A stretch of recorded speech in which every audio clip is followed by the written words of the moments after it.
kasih Tan Sri Yang di-Pertua. Assalamualaikum warahmatullahi taala wabarakatuh. Salam sejahtera. Sebelum itu saya juga ingin mengambil kesempatan mengucapkan setinggi-tinggi tahniah kepada Tan Sri Yang di-Pertua dan Datuk Timbalan Yang di-Pertua di atas pelantikan jawatan masing-masing dan selamat bertugas di Dewan Negara. Soalan saya nombor 5. Terima kasih.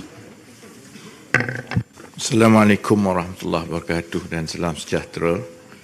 Terima kasih Tan Sri Yang di-Pertua.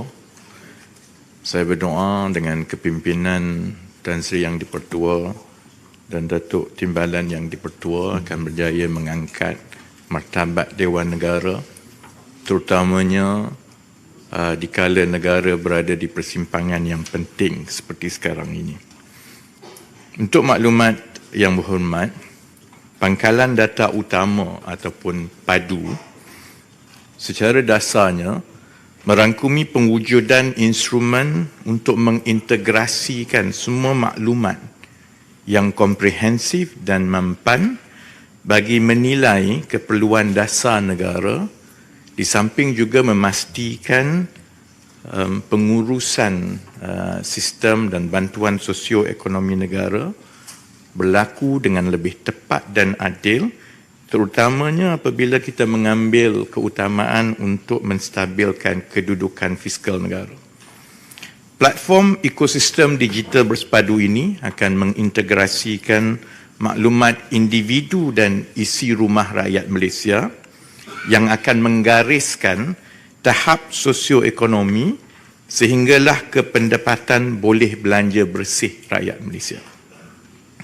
Pendekatan ini dijangka akan berupaya untuk membantu kerajaan mengenal pasti kumpulan sasaran serta membantu usaha negara dalam melaksanakan pelbagai kemudahan dan faedah berbentuk bantuan atau subsidi dari semasa ke semasa kepada kumpulan sasaran ini, dengan kita memastikan kita juga boleh meminimalkan dengan izin Tan Sri Yang di-Pertua exclusion error ataupun masalah-masalah keciciran yang berlaku sebelum ini. Pembangunan padu juga akan berupaya menghasilkan tier ataupun kelompok-kelompok bagi menyokong pelbagai domain dalam melaksanakan program bantuan kerajaan kepada rakyat secara bersasar, fokus dan adil. Perkara ini dapat dilakukan kerana padu akan mengintegrasikan maklumat daripada pelbagai agensi seperti berikut antaranya. Pertama, maklumat asas individu dan lokaliti daripada data Jabatan Pendaftaran Negara, Jabatan Immigration Malaysia dan Kementerian Pendidikan Malaysia. Kedua, maklumat pendidikan setiap rakyat antaranya meliputi data daripada Kementerian Pendidikan Malaysia, Kementerian Pendidikan Tinggi dan Perbadanan Tabung Pendidikan Tinggi Nasional atau PTPTN. Ketiga, maklumat jenis kediaman melibatkan data daripada pihak berkuasa tempatan, banci penduduk dan perumahan dan juga daripada tenaga nasional berhad. Keempat, maklumat pekerjaan merangkumi data daripada Kumpulan Wang Simpanan Pekerja KWSP, Pertubuhan Keselamatan Sosial atau Perkeso, Lembaga Hasil Dalam Negeri LHDN, JPA dan juga Suruhanjaya Perkhidmatan Awam. Tan Sri Yang di-Pertua, saya minta dalam 1 minit lagi untuk saya habiskan. Boleh? Sila Yang Amat. Seterusnya ialah maklumat-maklumat pendapatan yang melibatkan data-data daripada LHDN, KWSP, Perkeso, JPA, Kumpulan Wang Persaraan dan juga Jabatan Akauntan Negara. Keenam, maklumat orang kurang upaya merangkumi sistem maklumat orang kurang upaya dan juga Jabatan Kebajikan Masyarakat. Dan ketujuh, maklumat-maklumat penerima bantuan yang diperolehi daripada Majlis Perlindungan Sosial Malaysia MySPC dan juga agensi-agensi sehingga ke peringkat lembaga-lembaga zakat negeri-negeri apabila ia diintegrasikan. Jadi oleh itu, padu juga akan dikemaskini sehingga menghampiri masa sebenar atau dengan izin near real time update yang dan akan dikemaskini secara berkala juga melalui perkongsian data pentadbiran yang mampan dari semua agensi kerajaan di peringkat persekutuan, negeri sehingga ke peringkat daerah. Melalui ekosistem ini, rakyat juga berupaya meningkatkan kebolehcapaian sistem ini kerana apabila ia dilancarkan nanti, rakyat juga akan boleh mengemaskini sendiri maklumat sosioekonomi mereka yang akan dipadankan dengan data pentadbiran. Jadi secara kesimpulannya, insya-Allah ini akan menyediakan satu infrastruktur dan ekosistem data di peringkat granular, berbeza daripada yang kita ada sekarang ini, dan ini akan memberikan kelebihan kepada kerajaan untuk mengukur kedudukan sosioekonomi sehingga kepada kebolehan belanja bersih di peringkat setiap isi rumah. Dan insya-Allah mekanisme penyaluran bantuan itu akan ditentukan dan itu terpulang kepada kerajaan untuk membuat keputusan bagaimana untuk menyalurkan bantuan apabila kita sudah ada satu sistem data yang berintegrasi seperti PADU ini. Terima kasih Tan Sri. Terima kasih, Ahmad. Soalan tambahan? Sila, Yang Muhammad. Okay, terima kasih di atas penjelasan yang jelas daripada YB Menteri tadi, dan sudah tentu rakyat mengalu-alukan penubuhan sistem penggalan data utama ataupun PADU ini yang mengumpul data-data maklumat yang komprehensif. Ya.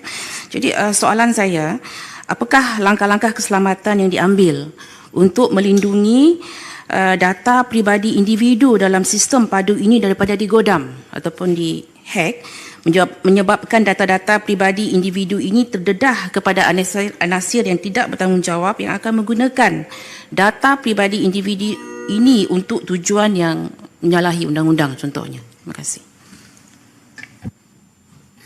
Terima kasih Yang Berhormat. Terima kasih Tan Sri. Secara dasarnya, langkah dan juga strategi cyber security memang lebih mudah dan lebih teratur apabila data itu disepadukan. Kerana dengan satu pangkalan data yang lebih bersepadu, terutamanya apabila ia berada di cloud, maka itu membolehkan lebih banyak proses dan lebih banyak sistem keselamatan yang boleh dilaksanakan. Berbeza dengan keadaan sekarang, yang mana kebanyakan daripada data ini duduk di kementerian yang berbeza-beza, maka dengan pengurusan keselamatan cyber yang berbeza-beza, kepakaran itu tidak dapat disatukan. Jadi sudah tentu sebab itu pandangan kerajaan ialah untuk kita ke depan, sementara kita memerlukan data ini, kita juga memerlukan sistem yang lebih cekap. Sebenarnya sistem yang besar dan bersepadu seperti itu membolehkan kerajaan membina kepakaran dan langkah keselamatan cyber yang lebih baik daripada yang berada dan berpecah-pecah di banyak tempat.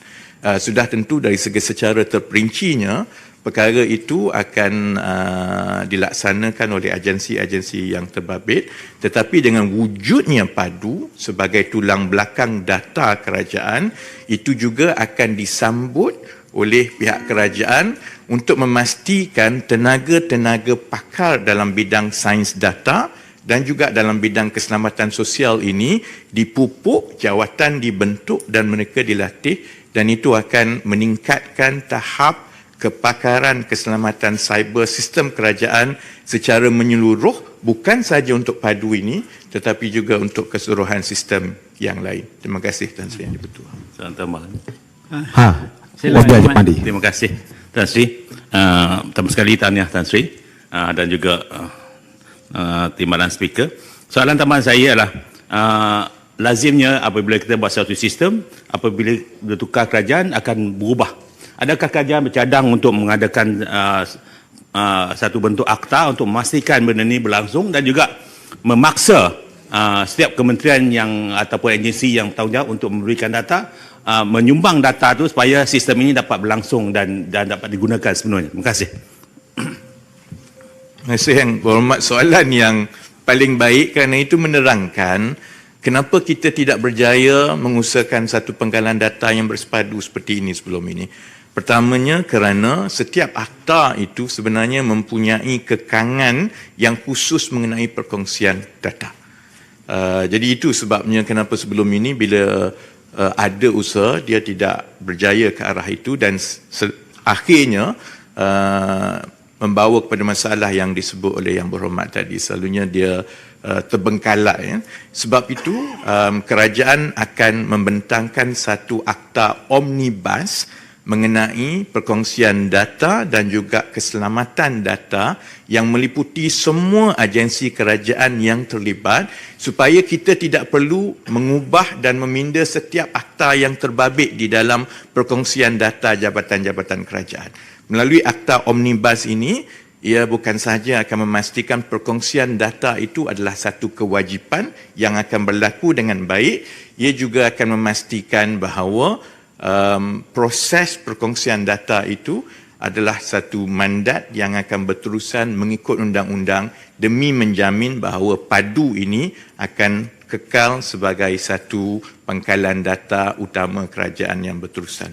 Terima kasih Tan Sri Yang di-Pertua. Terima kasih Yang Hormat. Saya sekarang menyebut